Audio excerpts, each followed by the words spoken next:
11강 영적 전쟁의 7가지의 영역 두 번째 시간, 산상수훈은 하나님 나라의 백성으로 살아가는 생활 방식을 말합니다. 즉 토라는 이 땅에서 하나님의 나라를 실현하고 하나님의 나라를 나타낼 수 있는 실질적인 지침서이며 하나님 나라의 헌법과 같다. 이러한 라이프 스타일, 생활 방식을 따르는 이유는 무엇입니까? 하나님의 나라가 이 땅 가운데 완성되어지고 임할 것을 우리는 믿기 때문에 그 하나님의 나라에 들어가서 살아가기 위한 예행 연습을 이 땅에 제한되어져 있는 시간을 통해서 헌신하는 것입니다. 하나님의 나라에 들어가서 갑자기 하나님의 말씀에 순종하는 사람이 될 수 있습니까? 없습니까? 될 수 없습니다. 왜? 순종하기 위해서는 우리의 인격적인 동의가 필요하다. 그래서 하나님은 우리에게 무엇을 회복시켜 주셨습니까? 자유의지. 왜 하나님이 당신의 아들을 죽이면서까지 자유의지를 회복시켜 주셨습니까? 사랑하는 선택을 하길 원하시는 것입니다. 세상의 육체의 것을 선택할 수도 있겠지만 내가 그것을 선택하지 아니하고 내가 하나님을 선택하겠습니다. 왜요? 사랑하기 때문에. 이게 사랑하는 여인들의 특징입니다. 신랑 하나님을 맞이하기 위하여 우리는 신부로 하나님의 말씀으로 단장해야 합니다.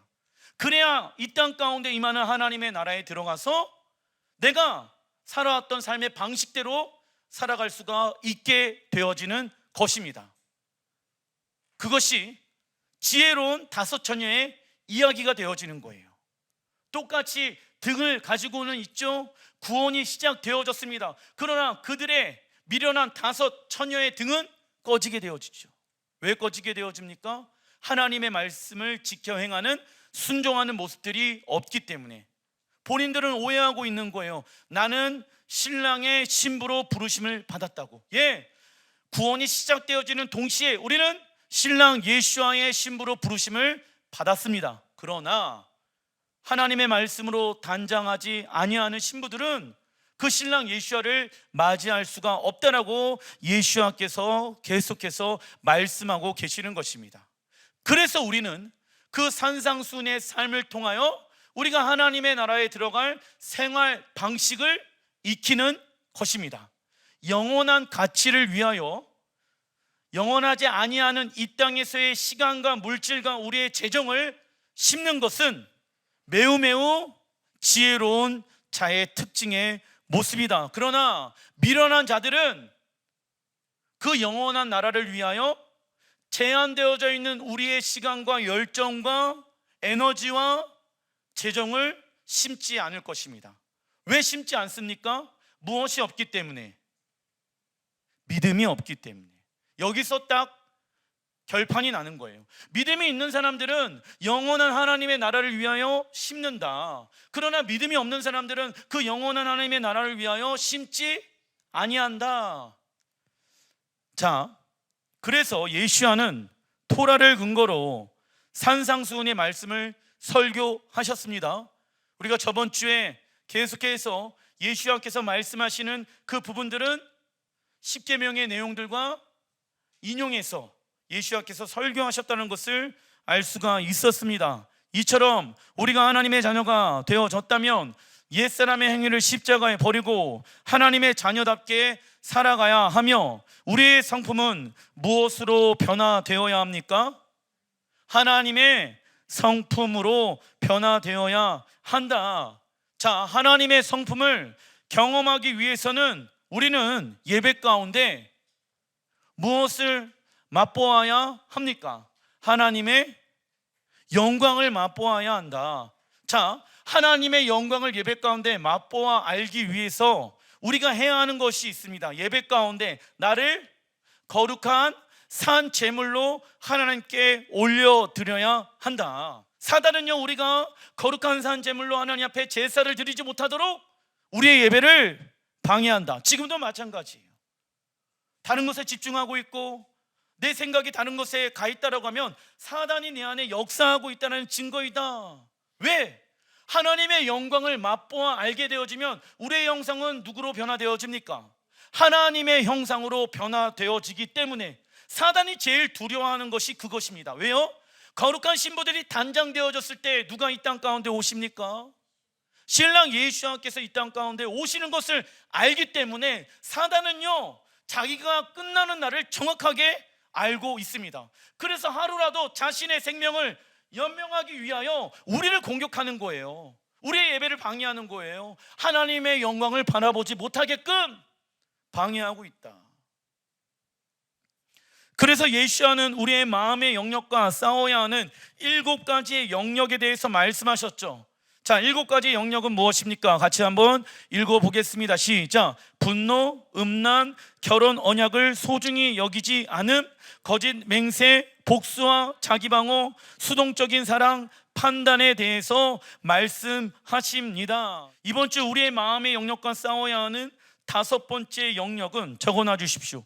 복수와 자기 방어입니다. 마태복음 5장 38절, 또 눈은 눈으로 이는 이로 갚으라 하였다는 것을 너희가 들었으나, 예수와는 바리새인들이 2가지의 잘못을 지적하셨습니다. 첫 번째, 잘못된 보복을 지적하셨다. 눈은 눈으로 이는 이로 갚으라. 이 말씀은요, 레위기 24장 20절의 말씀을 예수님께서 인용하신 것입니다. 이는 악을 행하는 자에게 너무 관대해서도 안 되고 너무 가혹해서도 안 됨을 말씀하고 있는 것입니다. 그래서 토라는 이스라엘 백성들을 심판하는 제사장이 악을 행하는 자에게 너무 가혹한 형벌을 내리는 것을 막아줍니다. 만약 제사장이 하나님에게 중심이 있지 아니하고 자신과 세상의 관점으로 재판을 한다면 우리는 온전한 재판을 행할 수가 있습니까? 없습니까? 없습니다. 내가 좋아하는 사람에게는 벌을 덜 주고 내가 좋아하지 아니하는 사람에게는 벌을 심하게 주고, 이렇게 제사장이 자기의 마음대로 재판을 진행하면 됩니까? 안 됩니까? 안 되는 것입니다. 이러한 적용이 어디에서 또한 적용되는지 아십니까? 여러분들 안에서도 마찬가지예요. 내가 좋아하는 사람이 나에게 어떤 해를 끼쳤어. 그런데 그 사람한테는 내가 자비를 베푸고 은혜를 베푸는데, 내가 싫어하는 사람이 나에게 어떤 해를 끼치면 별것도 아닌데 버럭 화를 내는 사람들이 있다. 그것은 예수와의 제사장의 역할을 감당하는 자들이 잘못 재판을 집행하는 것이다. 아무리 아내와 남편이 미워하더라도 여러분들이 동일한 감정과 생각과 판단으로 심판하셔야 합니다. 만약 제사장이 하나님에게 중심이 있지 아니하고 자신과 세상의 관점으로 재판을 하면 우리는 온전한 재판을 행할 수 있습니까? 없습니까? 없습니다. 그래서 제사장은 하나님의 규례대로 무엇을 해야 합니까? 재판을, 판단을 해야 한다. 둘째, 바리새인들의 잘못을 예수님께서 지적하시는데, 피해를 받은 사람이 법정을 통하지 아니하고 자신의 손으로 복수하는 것을 지적하셨습니다. 예를 들면 아이들이 놀다가 실수로 상대방의 아이를 다치게 할 수 있습니다. 그때 피해를 받은 아이가 동일한 방법으로 그 아이에게 복수하는 것이 아니라 그냥 금전적으로 보상을 해주면 됩니다. 그러나 바리새인들은 사람들 간에 다툼이 있을 때 잘못된 방법으로 행동하도록 사람들을 부추겼습니다. 조종의 영의 특징은 사람들과 연합하는 것을 싫어하며 상대를 휘어잡고 조종하기 전까지는 누구와도 상종하지 아니하며 자기가 대장이 되어야 하는 것이죠. 사람을 조종하기 위해 뒤에서 속닥거리기를 좋아한다. 그리고 사람들로 하여금 고집을 부리게 하며 권위를 인정하지 않습니다. 그러나 예수와는 구원받은 백성들이 토라에 의해서 살아가고 보호를 받을 수 있는, 적어놔 주십시오, 공동체의 삶을 중요시 하였습니다. 그래서 하나님께서 명령하신 거룩은 무엇으로 이루어갈 수 있을까요? 공동체의 희생과 헌신으로 이루어갈 수 있는 것입니다. 왜냐하면 여러분들, 우리의 마음의 영역과 싸워야 하는 그 7가지의 영역들 있지 않습니까? 이게 이웃과 연결되어진 부분들이 굉장히 많이 있어요. 즉, 나 혼자 신앙생활 한다라고 하면은 부딪힐 일이 별로 없겠죠. 그러나 하나님은 우리를 이웃과 연합하라, 이웃과 하나가 되어라라고 말씀하고 계십니다. 왜 그 말씀을 하십니까? 거룩은 우리 혼자 이루어낼 수 있는 것이 아니라 공동체의 무엇으로? 희생과 헌신으로 이루어갈 수 있는 것입니다. 하지만 공동체가 개인주의나 이기주의에 빠져 있다면 하나님이 원하시는 거룩을 이루어낼 수가 있습니까? 없습니까? 없습니다. 그래서 헬라의 가르침은 개인 구원에 집중시키며 개인이 은혜 받고 축복받는 것에 집중하며 오직 나와 하나님과의 관계를 중요시합니다. 그러나 여러분들, 관계 안에는 크게 5가지의 관계가 있지요. 나와 하나님과의 관계, 나와 나 자신과의 관계, 나와 세상과의 관계, 나와 이웃과의 관계, 나와 사단과의 관계가 있다. 그 관계성 안에 하나님이 우리를 세워두신 것입니다. 그러나 혼자 신앙생활한다? 그것은 잘못된 방법입니다. 그래서 이스라엘의 하나님은 이렇게 말씀하십니다. 신명기 7장 6절에 너는 여호와 내 하나님의 성민이라. 내 하나님 여호와께서 지상 만민 중에서 너를 자기 기업의 백성으로 택하셨나니 여호와께서 너희를 기뻐하시고 너희를 택하심은 너희가 다른 민족보다 수요가 많기 때문이 아니라 너희는 오히려 모든 민족 중에서 가장 적으니라. 하나님은 이스라엘 백성들을 너 단수로 부르시고 계시지요. 즉 모세 한 사람을 부르신 것이 아니라 모세를 통해 이스라엘 백성 전체를 하나님의 백성으로 부르신 것입니다. 마태복음 5장 39절 시작. 악한 자를 대적하지 말라. 누구든지 내 오른편 뺨을 치거든 왼편도 돌려대며. 자, 이 말씀을 가지고 예수 믿는 사람들은 오른쪽 맞으면 왼쪽도 맞아야 된다. 그래서 목회자 자녀들에게 이 설교를 가지고 야, 애들이 너 오른쪽 때리면 왼쪽도 대야 돼. 그냥 맞고 있어. 그게 하나님이 원하시는 뜻이야. 맞을까요? 아닐까요? 여기에서 악한 자가 나오잖아. 악한 자는 무엇입니까? 우리가 하나님의 말씀에 순종하는데 우리를 비난하고 비판하는 자를 얘기하고 있는 거예요.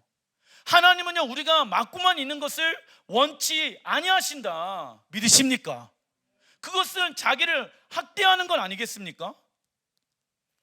예수와는 이 말씀에서 신체적인 상해에 대해서 말씀하고 있는 것이 아니라 악한 자에게 모욕당하는 것을 말씀하고 계시는 것입니다.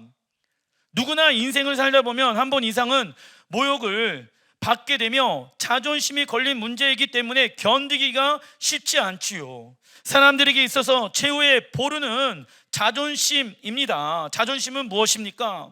남에게 굽히지 않고 스스로를 높이는 마음입니다. 물론 자신을 존귀하게 여기는 건강한 자존심은 긍정적이고 창조적인 자세로 참 행복감을 느끼며 살아가게 해줍니다. 그러나 자신을 비천하게 여기는 병약한 자존심은 부정적이고 파괴적인 자세로 늘 불행하게 살게 되어집니다. 나는 노력해도 안 되나 봐. 나는 우리 집에서 사랑받지 못하는 사람인가 봐. 나는 학교에서 인정받지 못하는 자인가 봐. 이러한 자존심은 잘못된 자존심이다. 하나님은 우리의 자존심을 변화시켜 주실 수 있으시는 분이십니다. 오직 무엇으로? 하나님의 은혜로만이 우리의 자존심을 회복시켜 주신다. 무엇으로? 하나님의 보배롭고 존귀한 자녀로. 그래서 하나님을 주인으로 여기는 사람들은 자신의 억울함과 분노를 다스릴 줄 알아야 합니다. 로마서 12장 19절에 너희가 친히 원수를 갚지 말고 하나님의 진노하심에 맡기라 말씀하지요. 우리가 원수를 갚기보다는 어떠한 훈련을 해야 합니까? 하나님의 진노하심에 맡기는 훈련. 하나님의 진노하심에 맡기는 훈련을 해야 한다. 먼저 내가 복수해야지. 내가 먼저 어떻게 하면 저 인간을 괴롭게 할까? 어떠한 말로 저 사람에게 상처를 줄까? 생각하지 말고 하나님께 진노함을 맡겨드립니다. 하나님이 직접 진노하여 주십시오. 심판하여 주십시오. 내가 스트레스 받고 내가 그 사람 때문에 힘들게 어렵게 살아가는 것이 아니라 하나님, 그 악인을 하나님이 직접 손봐 주십시오. 그런데 그렇게 하지 아니하고 하나님 잠깐 계셔요. 내가 나서겠습니다. 저 인간의 버릇을 내가 고쳐주겠습니다. 잠깐 쉬고 계시고 하나님은 바쁘시니까 저 사람 복수도 해줘야 되고 저 사람 복수도 해줘야 되니까 내가 나서겠습니다. 그러면 된다 안 된다? 왜 내가 나서는지 아십니까? 무엇이 걸려 있습니까? 자존심이 걸려 있기 때문에. 자존심, 잘못된 자존심. 악인들이 우리에게 뭐라고 하더라도 나는 하나님의 보배롭고 존귀한 자녀야. 나는 너희들의 말에 흔들리지 않아. 그래서 우리는 원수를 갚기보다는 하나님의 진노하심에 맡기는 훈련을 해야 한다. 즉 하나님께서 주시는 자유함과 평화를 얻기 위해서는 어떠한 생각에서 내려와야 할까요? 내가 주인된 생각에서 내려와야 한다. 자신의 힘으로 살지 말고 주님의 발 앞에서 주님의 인도하심과 은혜로 살아가는 방법을 배워야 하는 것입니다. 즉 주인의 입장에서 있는 것이 아니라 무엇의 입장으로 내려와야 합니까? 종의 입장으로 내려와야 합니다. 그리고 우리 자신을 방어하는 것, 즉 상처받고 싶지 않은 마음, 이것을 뭐라고 얘기하냐면 적어놔 주십시오. 방어 기제. 방어 기제는 무엇입니까? 나를 지키는 것이죠. 그래서 성숙한 방어 기제가 있고 성숙하지 아니한 방어 기제가 있습니다. 성숙한 방어 기제는요, 남 탓을 하지 않는다. 그러나 비성숙한 방어 기제를 가지고 있는 사람들은요, 누구 탓을 합니까? 남 탓을 한다. 그리고 얼굴에 써 있습니다. 나 건들지 마. 얘기할 때 얘기를 하는 건데 이상한 얘기를 나한테 할 것 같으면 얼굴이 긴장되어져 있는 사람들이 있어요. 나 건들지 마. 그리고 평상시에도 그 긴장감을 유지하는 사람들이 있어요.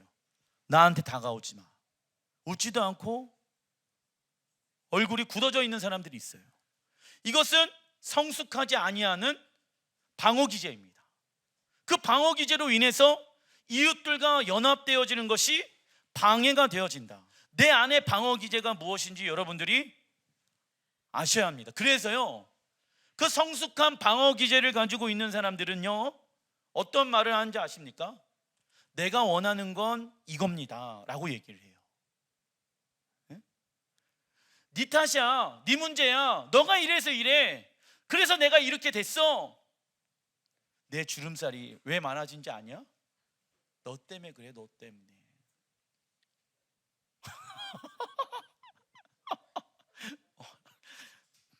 내가 왜 이렇게 늙었는지 알아? 너 때문에 그래, 너 때문에. 그게 아니라 내가 원하는 것은 이겁니다. 정확하게 얘기를 하실 줄 알아야 합니다. 그렇게 인상 쓰고 얘기하지 않았으면 좋겠어. 내가 원하는 건, 나는 무언가 어려움이 있었을 때 한 5분에서 한 10분 정도 나 혼자 있으면 참 좋겠어. 나는 이러한 사람이야. 그러니까 좀 참아주고 기다려주면 내가 다시 얘기할 테니까 잠깐 기다려줄 수 있겠어? 그리고 또 어떤 사람은 반대로 하루에 한 2만 마디를 해야 하는 사람들이 있어요. 그러면 나는 2만 마디를 해야지 내 스트레스가 풀려. 내 얘기 좀 들어줄 수 있겠어? 이렇게 건강하게 뭔가 방어 기제를 나는 이래라고 얘기를 할 줄 알아야 되는데 갑옷을 입고 있는 사람들이 있어요. 갑옷을. 전신갑주를 입어야 되는데 어디서 이상한 갑옷을 입고 와갖고 오지 마, 대화도 하지 마. 그러하면 안 된다라고 성경은 말씀하고 있습니다. 우리의 말과 감정을 상대방을 용서하는 말을 해야 하며 축복하는 말을 해야 합니다. 이것이 어떠한 금식입니까? 말과 감정에 대한 금식이다. 분노가 올라와요. 그래서 요즘 분노 조절 장애들이 많이 있대. 왜? 집에서만 있으니까. 그래서 자기에게 불합리한 어떠한 대우를 받고 불합리한 어떤 어려움을 당하게 되어지면 이 시대에 많은 사람들이 이 분노에 사로잡혀 있는 사람들이 많이 있다. 그러나 어떠한 금식을 해야 합니까? 감정에 대한 금식을 해야 한다. 말에 대한 금식을 해야 한다. 성경에도 보게 되어지면 말하기보다는 무엇을? 듣기를 더 좋아해야 한다라고 성경에 말하고 있지요. 한마디 하려고 했었을 때 이 말이 하나님이 원하시는 말인가 아닌가를 우리는 점검하고 이야기를 해야 하는 것입니다. 상대방에 대한 우리의 감정과 말, 이 금식은 우리 자신을 하나님께 내어드리는 것이며 그분이 우리를 위해 응답해 주실 것을 구하는 삶입니다. 그러나 자신이 인생의 중심인 사람들은 누군가가 자신의 기분을 상하게 하는 것을 잊을 수 없는 일이며 그 결과 마음이 상하고 분노하게 되어지는 것입니다. 작은 1번 마태복음 5장 40절 읽어보겠습니다. 시작. 또 너를 고발하여 속옷을 가지고자 하는 자에게 겉옷까지도 가지게 하며. 예수와는 악한 자가 우리에게 큰 피해를 입힐 정도의 소송이 아닌 것은 피하라고 말씀하십니다. 소액 소송을 얘기하고 있죠. 물론 우리는 작든 크든 우리의 권리와 원칙을 주장할 수 있습니다. 그러나 왜 이렇게 합니까? 무엇이 걸린 문제입니까? 자존심이 걸린 문제이기 때문입니다. 하지만 자존심 때문에 소액의 소송을 가지고 법정 싸움으로 가게 되어지면 진흙탕 싸움으로 번지게 될 것이며 여러 가지 스트레스와 신경 써야 할 문제가 많아지기 시작합니다. 그래서 악한 자가 여러분들의 것을 어떤 피해를 줬다라고 하면은, 소액이라고 하면은, 여러분들의 어떤 가정 가운데 큰 피해가 아닌 소액이라고 한다라고 하면은 그냥 쉽게 넘어가고 하나님의 긍휼과 은혜를 베풀 수 있는 자가 되셔야 합니다. 아시겠죠? 작은 2번 마태복음 5장 41절 시작. 또 누구든지 너로 억지로 오리를 가게 하거든 그 사람과 심리를 동행하고. 예수와 당시 로마 군인들은 이스라엘 백성들로 하여금 병사의 심부름이나 장비를 약 오리 2kg 정도를 옮길 수 있도록 할 합법적인 권한을 가지고 있었습니다. 물론 이스라엘 백성들은 이 법적인 요구를 싫어했다. 이처럼 우리에게 권력을 가진 정부나 권세자가 불편한 요구로 인해 우리의 재정과 시간이 낭비될 수도 있습니다. 그러나 악한 자가 법을 이용하여 우리에게 불편한 일을 하도록 만든다면 우리는 그 일을 포함해서 더 많은 일을 해야 한다라고 성경에 말씀하고 있습니다. 물론 하나님의 말씀에 불순종하게 하는 불법에는 동참하면 됩니까? 안 됩니까? 안 되는 것이. 작은 3번 마태복음 5장 42절 시작. 내게 구하는 자에게 주며 내게 꾸고자 하는 자에게 거절하지 말라. 이 말씀은 돈을 필요로 하는 사람에게 우리의 돈을 줘야 한다라고 말씀하고 계시는 것이 아니라 우리를 괴롭게 하는 악한 자에게 하나님의 은혜를 베풀 수 있는 기회로 여겨야 하는 것을 말씀하시는 것입니다. 그래서 교회 안에서는 빌려주는 게 아니라 그냥 무엇 해야 합니까? 주어야 한다. 이때 우리 안에 제거해야 할 마음은 상대방을 향한 쓴뿌리와 방어적인 마음이다. 그래서 악한 자가 우리에게 재정과 어떤 물건을 빌려가길 원한다면 관대한 마음으로 사용할 수 있도록 내주어야 한다. 우리가 이렇게 살아가는 이유는 무엇입니까? 하나님의 나라에서 왕위를 받고 이 땅에 다시 오시는 예수님께서 하나님의 나라를 운영할 수 있는 사람들, 지금의 말로 군수, 도지사, 시장, 대통령의 직분을 세우시기 때문입니다. 그 세우심을 받는 기준은 우리에게 맡겨주신 무엇을, 재정을 어떻게 사용했는지에 따라 결정되어진다라고 누가복음 19장에 말씀하고 있지요. 우리에게 맡겨주신 작은 재정을 어떻게 벌었으며 사용하였는지를 살피신 후에 우리를 무엇으로 인정하실까요? 충성된 자.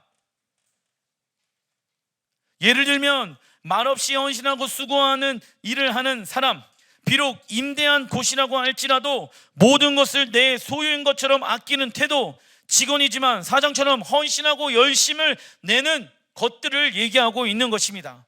학개서 2장 8절에 은도 내 것이요 금도 내 것이니라, 만군의 여호와의 말이니라.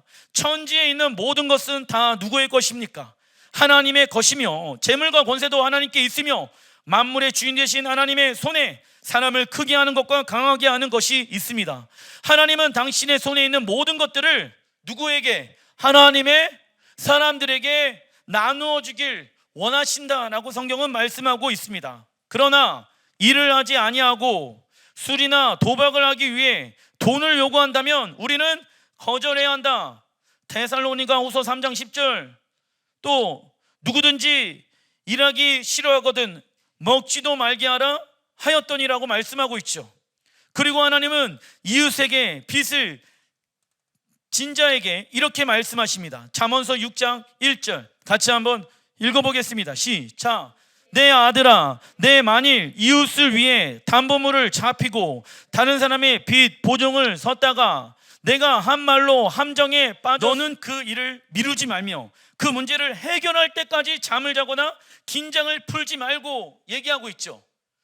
그 상황이 어쩔 수 없이 보증을 서야 하는 상황이 되어지고 빚을 내주어야 하는 상황, 빚을 내어야 하는 상황이 딱 벌어졌어요. 상황이 그러니까 지금도 마찬가지잖아요. 아파트 하나 살려면은 빚을 낼 수밖에 없잖아, 그죠? 그런데 뭐 하라고 얘기하고 있습니까? 4절에 너는 그 일을 미루지 말며 그 문제를 해결할 때까지 잠을 자거나 긴장을 풀지 말래요. 뭐 하래요? 밤낮 쉬지 말고 일하래. 그래서 뭐 하라고? 빚을 갚으라고. 잠언서 22장 7절에 읽어보겠습니다. 시작. 빚진 자는 빚쟁이의 종이 되니라 말씀합니다. 우리는 빚으로 인해 세상에 무엇이 될 수 있습니까? 종이 될 수 있습니다. 이처럼 만몬의 영은 빚으로 우리의 재정을 묶어버리며 통제하기 시작한다. 그리고 이자를 내느라 우리의 모든 에너지를 다 쏟게 만든다. 만몬의 영은 돈을 빌리는 것을 아주 평범한 일이라고 속이며 지혜롭게 사는 것 중에 하나라고 여기게 만듭니다. 그리고 만몬은 큰 빚을 지게 하지요. 예를 들면 사업이 확장을 하면 많은 빚을 지게 되어지는데 빚에 시달리게 시작하면 하나님으로부터 오는 지혜가 사라지게 되어지고 어떠한 생각으로 꽉 찰까요? 빚을 어떻게 하면 갚을까? 라는 생각으로 꽉 차게 되어집니다. 그러면 왜 빚을 지게 되어집니까? 무엇 때문에? 과도한 욕심에서 비롯되어지는 것입니다. 이 사람은 더 이상 하나님께 순종하는 종이 될 수 있습니까? 없습니까? 왜요? 세상의 종이 되어져 버렸기 때문에 우리는 누구를 주인으로 모시면서 살아가야 하는가를 결정해야 한다. 그래서 오늘부터 더 이상 빚을 내지 않기로 결정해야 하며 오늘부터 10,000원이라도 작은 금액이라도 매달 갚기로 결정해야 한다. 그래야 하나님이 무엇 하실 수 있습니까? 역사하실 수 있다. 내가 10,000원이라도 갚고 매달 얼마라도 갚아야 나는 순종하고 하나님이 역사하실 수 있다. 우리는 있는 것만큼 사용하는 어떠한 훈련을 해야 합니까? 겸손, 있는 것만큼 사용하는 어떠한 훈련? 겸손의 훈련을 해야 한다. 단락 2번 마태복음 5장 43절 읽어보겠습니다. 시작. 내 이웃을 사랑하고 내 원수를 미워하라 하였다는 것을 너희가 들었으나, 왜냐하면 레위기에 또 이 말씀이 있거든. 그런데 이 바리새인들이 어떠한 부분을 빼고 이 말씀을 가르친 거예요. 그것을 한번 알아보겠습니다. 우선 44절 시작. 나는 너희에게 이르노니 너희 원수를 사랑하며 너희를 박해하는 자를 위하여 기도하라. 우리의 마음의 영역과 싸워야 하는 6번째 영역 적어놔 주십시오. 수동적인 사랑, 적극적인 사랑이 아니라 수동적인 사랑과 우리는 싸워야 한다. 위의 말씀을 레위기 19장 18절부터 34절에 나와 있는 말씀을 예수님께서 인용하신 것입니다. 18절, 내 이웃을 사랑하기를 내 자신과 같이 사랑하라. 나는 여호와이니라. 너희와 함께 있는 거류민을 너희 중에서 나은 자같이 여기며 자기같이 사랑하라 말씀하시죠. 그러나 바리새인들은요, 너 자신과 같이라는 부분을 빼버리고 그냥 내 원수를 미워하라, 그거 하나님이 말씀하셨어, 명령하셨어, 이렇게 함으로 그 하나님의 말씀을 더함으로 이를 제한시켜 버린 것입니다. 물론 우리의 원수는 우리를 방해하며 우리가 실패하기를 바란다. 그러나 우리는 원수를 적극적으로 무엇을 해야 합니까? 사랑할 거에 대한 부르심을 받았으며, 이는 부정적인 감정을 초월하는 우리의 의지적인 행동인 것입니다. 믿으십니까? 하나님의 초자연적인 능력을 언제 경험합니까? 이웃을, 원수를 적극적으로 사랑하게 되어졌을 때 가능한 것입니다. 여러분들, 초자연적인 하나님의 기름 부으심을 받고 싶으시죠? 물질만, 어떠한 병고침만 초자연적인 능력을 경험하는 것이 아니라 내 이웃을, 내 원수를 사랑하는 초자연적인 능력을 구하시는 여러분들 되시기 주님의 이름으로 축원드립니다. 마음과 힘과 능력과 우리의 가진 모든 것을 다하여 우리는 이웃과 원수를 사랑해야 한다. 그래서 우리가 순종하다 보면 우리의 감정은 변화되어질 것이며 초자연적인 영역이 열리게 되어지는 것입니다. 그러나 어떤 이는 원수를 위해 기도할 수는 있겠지만 무엇하는 건 어렵다라고 얘기합니까? 사랑하는 것은 어렵다라고 이야기를 합니다. 하지만 우리가 어떤 일을 사랑하지 않고 그를 위해 기도하는 것은 가능하다, 불가능하다? 불가능하다. 로마서 12장 21절에 읽어보겠습니다. 시작. 악에게 지지 말고 선으로 악을 이기라 말씀합니다. 선한 일에 대해 악으로 갚는 것은 누구의 일일까요? 마귀의 일이며, 선한 일에 대해 선으로 갚는 것은 누구의 일일까요? 인간의 일이며. 무슨 얘기입니까? 이 사람이 나한테 선한 일을 행하면 나도 선한 일을 하잖아요. 세상에도 그렇게 살아가잖아요. 이게 인간의 일이며, 악한 일에 대해 선으로 갚는 것은 누구의 일입니까? 하나님의 일입니다. 단락서 한번 마태복음 7장 1절 읽어보겠습니다. 시작. 비판을 받지 아니하려거든 비판하지 말라. 우선 여기까지. 목사님, 저 사람이 자꾸 나한테 비판해요, 비난을 해요. 그러면 당신부터 무엇 하지 말아라. 아니 목사님, 저 사람이 먼저 그랬다니까요. 그러면 당신은 무엇을 해라? 비판하지 말라. 이 사람이 이렇게 나에게 비판한다고 해갖고 너도 동일하게 목사님, 저 인간이 나한테 이런 비판을 합니다. 어떻게 하면 좋습니까, 저 인간을? 그러면 어떻게 해야 됩니까? 비판하지 마십시오. 2절, 너희가 비판하는 그 비판으로 너희가 비판을 받을 것이요 너희가 헤아리는 그 헤아림으로 너희가 헤아림을 받을 것이니라. 어찌하여 형제의 눈 속에 있는 티는 보고 내 눈 속에 있는 들보는 깨닫지 못하느냐.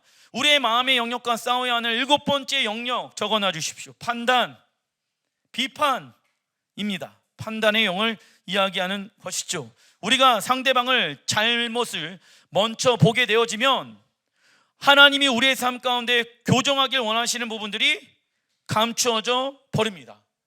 뭐냐면, 어떤 사람은 그 상대방의 연약함과 부족함을 기가 막히게 잡아내는 사람들이 있어. 그러면 하나님이 내 안에 있는 연약함과 잘못을 나는 볼 수가 없게 되어진다고. 그 결과 우리 안에 있는 죄를 발견하지 못하게 되어지며 우리는 어떠한 자가 되어져 버릴까요? 외식하는 자. 외식하는 자, 헬러 원어를 보니까 히포크리테스, 이것은요 맡겨진 인물에 따라 연기하는 배우 또는 위선자의 뜻을 가지고 있습니다. 즉 생명이 없는데도 생명이 있는 것처럼 보이려고 하고, 참되지 않으면서 참된 것처럼 살아가고, 어둠 속에서 속하여 살아가면서 마치 빛 가운데 거하고 있는 것처럼 행동하는 사람들, 우리 안에도 있겠지요. 교회는 다니는데 세상에 속해 있는 사람들, 예수와의 생명이 내 안에 있는데 세상 가운데 속해 있는 사람들, 하나님은 그 사람들을 보고 어떠한 자라고 얘기하십니까? 외식하는 자들.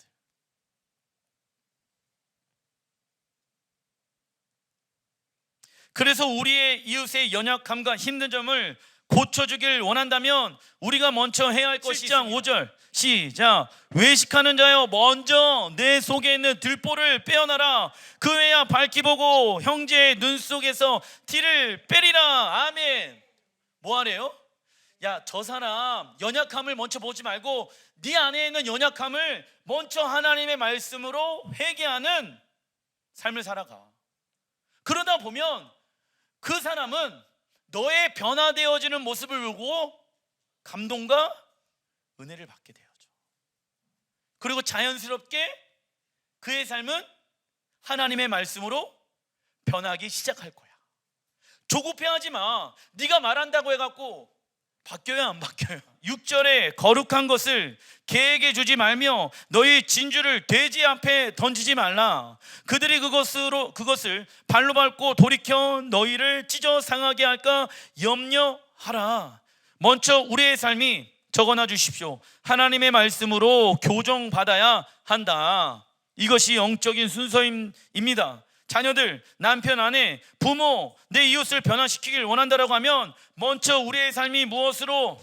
하나님의 말씀으로 교정받아야 한다. 그래야 형제의 눈 속에 있는 티를 빼낼 수 있는 것입니다. 그리스도인에게 거룩한 삶이란 무엇입니까? 읽어보겠습니다. 시작. 하나님의 말씀에 순종함으로 세상과 구별되어진 삶을 살아가는 것입니다. 그 결과 하나님을 알지 못한 채 어둠 가운데 헤매며 살고 있는 이들에게 우리는 어떠한 역할을 감당한다? 빛과 소금의 역할을 감당하게 되어진다. 그래서 여러분들, 아담에게 하나님이 생명나무의 열매, 즉 하나님의 말씀에 순종하는 열매를 먹어라 라고 말씀하셨죠. 왜요? 세상 어둠 가운데 있는 자들이 하나님의 말씀에 순종하는 너의 빛의 역할의 모습을 보고 여호와 앞에 나을 곳을 믿기 때문에. 여러분들 전도하길 원하십니까? 교회 나와봐, 복 받을 거야. 이게 전도가 아니라 여러분들의 삶이 하나님의 말씀에 순종하는 모습으로 살아가게 되어졌을 때 그것이 어둠 가운데 있는 사람들에게 빛과 소금이 될 수가 있는 것입니다. 아시겠죠? 가정 가운데 믿지 아니하는 자들이 있습니까? 그렇다라고 하면은 그 사람들을 전도하기 위해서 우리는 하나님의 말씀에 순종하는 모습을 살아가야 하는 것입니다. 그러면 어둠 가운데 있는 자들이 빛 가운데 나오게 되어진다. 열심히 일하다 보니까 우리가 집에 가서 쉬고 싶을 때도 있잖아요. 그런데 하나님, 이 감정을 하나님의 말씀으로 변화되어지길 원합니다. 내가 집에 들어가서 우리 자식들을 사랑해야 되고 말을 해야 되고 우리 남편과 아내와 대화를 해야 되는데 다 피곤합니다. 그래갖고 나 아무것도 하고 싶지 않아. 그러고 있으면은 가정에 샬롬이 임할 수가 있습니까? 없습니까? 없습니다. 하나님, 내 힘든 이 지친 몸을 성령의 능력으로 셈을 주시고 내 마음을 그들과 나눌 수 있는 마음으로 변화시켜 주십시오. 마태복음 7장 6절에 개와 돼지가 나옵니다. 이는 거룩하고 값진 진리를 가치 있게 여기지 아니하는 자들을 말하고 있으며 하나님의 말씀으로 변화하는 것을 거부하는 사람을 말합니다. 그러나 이 땅에서 하나님의 말씀으로 하나님의 형상과 같이 변화되어지는 것만큼 가치 있는 인생은 있을까요? 없을까요? 없습니다. 왜? 영원한 하나님의 나라가 이 땅 가운데 임할 것이며 우리는 그 하나님의 나라에서 살아갈 삶을 배우고 있는 것이기 때문입니다. 마태복음 18장 15절 읽어보겠습니다. 시작. 내 형제가 죄를 범하거든 가서 너와 그 사람과만 상대하여 권고하라. 만일 들으면 내가 내 형제를 얻을 것이요. 우리는 형제와의 관계 안에서 최선의 결과를 얻기 위해 소망해야 하며 겸손하면서 정중하게 신앙의 회복을 권면해야 합니다. 우리는 형제와의 관계 안에서 최선의 결과를 얻기 위해 소망해야 하며 겸손하면서 정중하게 신앙의 회복을 권면해야 한다. 그리고 형제와 대면할 때 성령님께서 개입하실 수 있도록 성령님의 도우심을 구해야 하는 것입니다. 그리고 사도 바울은 하나님을 사랑하지만 세상도 사랑하는 음란한 자들에게 더 큰 영적인 해를 받지 않도록 그들을 판단하고 심판하였으며 회개하지 않는 자들과 멀어질 것을 명령하였습니다. 단락 4번 마태복음 5장 46절 시작. 너희를 사랑하는 사람만 너희가 사랑하면 무슨 사랑을 받겠느냐? 여기 나와 있죠. 너희를 사랑하는 사람만 너희가 사랑하면 무슨 상을 받겠냐? 여러분들, 나를 사랑해 주는 사람을 사랑하는 게 편할까요? 원수 같은 인간을 사랑하는 게 편할까요? 당연히 나를 사랑해 주는 사람과 사랑하는 게 편하겠죠. 누구나 그러한 사람과 하나 되어지는 것은 문제가 일어나지 않습니다. 그럼 문제가 뭐예요? 나를 원망하고 나를 대적하고 악한 자와 사랑을 나누는 것이 어렵다라는 거예요. 그런데 우리가 그 원수를 왜 사랑합니까? 우리가 얻게 되어질 무엇이 있기 때문에, 상급이 있기 때문에. 무슨 상을 받겠느냐? 세리도 그만큼은 하지 않느냐? 또 너희가 너희 형제 자매들에게만 인사를 하면서 지내면 남보다 나을 것이 무엇이냐? 이방 사람들도 그만큼은 하지 않느냐? 세상 사람들도 그렇게는 한다. 48절 그러므로 하늘에 계신 너희 아버지께서 완전하신 것 같이 너희도 완전하여라 말씀하십니다. 거룩하라, 완전하라. 예시하는 7가지의 영역, 분노, 음란, 결혼 언약을 소중히 여기지 않음, 거짓 맹세, 복수와 자기방어, 수동적인 사랑과 판단, 이 모든 것과 싸우는 자에게 상급 주실 것을 강조하고 계십니다. 그래서 하나님의 말씀으로 육신의 생각과 싸워 이기는 자가 받게 되어지는 것은 무엇입니까? 읽어보겠습니다. 시작. 열방을 다스리는 왕의 권세와 하나님 나라를 상속받으며 하나님은 나의 아버지가 되시고 나는 하나님의 아들이 되는 상급을 받는 것입니다. 그래서 우리를 핍박하는 자들은 우리의 무엇을 늘려주고 있는 것입니까? 상급을 늘려주고 있는 것입니다. 나에게 좋은 일을 하고 있는 것이다. 그러나 어떤 이는 구원은 적어놔 주십시오. 믿음으로 얻는 것이고 행함은 무엇에 관한 것이라고 생각해 버립니까? 상급. 그리고 육체의 자아를 죽이고 하나님의 말씀에 순종하는 것을 기껏해야 천당에서 상급이 큰 사람이라고만 생각해 버리며 이를 중요하게 생각하지 않습니다. 하지만 성경은 믿음과 행함 이 두 가지가 다 있어야 구원을 얻을 수 있다라고 말씀하지요. 믿음으로 구원을 얻었기 때문에 마음껏 죄를 지으며 살아도 구원을 얻는다는 논리는 스스로에게 속는 것입니다. 미혹의 영 가운데 있는 것이죠. 미혹의 영 가운데 있는 사람의 특징은 무엇입니까? 진정한 회개를 하지 못하게 한다. 그리고 본인은 예수야를 믿었기 때문에 어디 간다? 천국에 간다라고 이야기를 한다. 그리고 우리가 무슨 짓을 행하여도 구원을 잃어버리지 않는다는 잘못된 생각의 결과는 죄를 너무 쉽게 지어버립니다. 마태복음 16장 27절 읽어보겠습니다. 시작. 인자가 아버지의 영광으로 그 천사들과 함께 오리니 그때 각 사람이 행한 대로 갚으리라. 계시록 22장 12절 시작. 보라 내가 속히 오리니 내가 줄 상이 내게 있어 각 사람에게 그가 행한 대로 갚아 주리라. 믿음대로 주리라 이야기하지 아니하고 무엇대로 주리라? 행한 대로 주리라.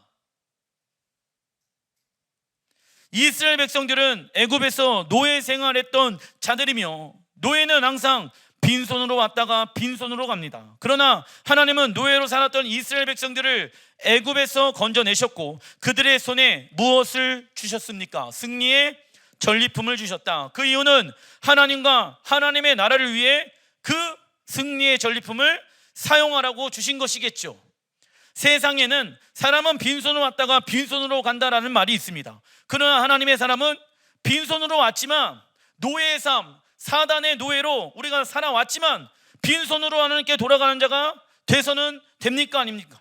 안 된다. 하나님께서 주시는 예수와의 이름으로 죄와 세상 그리고 사단과 싸워 승리의 전리품을 가지고 하나님 나라에 들어가야 한다. 믿으십니까?